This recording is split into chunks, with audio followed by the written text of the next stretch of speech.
عدلیہ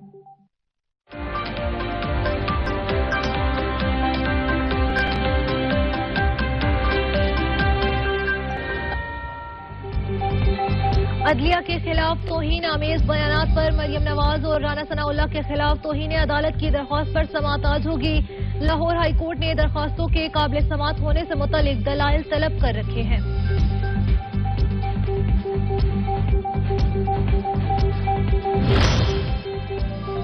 سعودی عرب کی پاکستان میں بڑی سرمایہ کاری بے مثل دوستی میں کورٹ سنگ میل طے ہو گیا۔ پاکستان کی موجودہ معاشی صورتحال میں سعودی عرب نے بڑی سرمایہ کاری کا اعلان کر دیا۔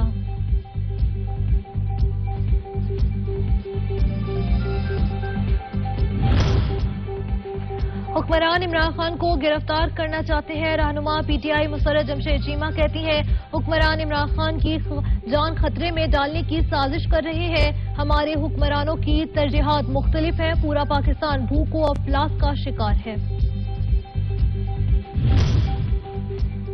ملک میں ریکارڈ توڑ مہنگائی نے عوام کا جینا حرام کر دیا۔ عوام کو مہنگائی کے باعث شدید پریشانی کا سامنا۔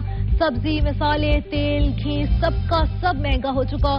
پھلوں کی قیمتوں نے بھی سر اٹھا لیا۔ مہنگائی کے باعث سیاحت کا شعبہ بھی شدید متاثر۔ شوبز کی دنیا کا ایک اور چراغ گل ہو گیا۔ ٹی وی اور فلم کے معروف لیجنڈری اداکار کوی خان 80 برس کی عمر میں انتقال کر گئے۔ کوی خان کینسر میں مبتلا تھے اور کینیڈا میں زیر علاج تھے۔ وزیر اعظم، وزیر اطلاع سمیت ملک کی سیاسی قیادت کا معروف اداکار کے انتقال پر رنج و غم کا اظہار۔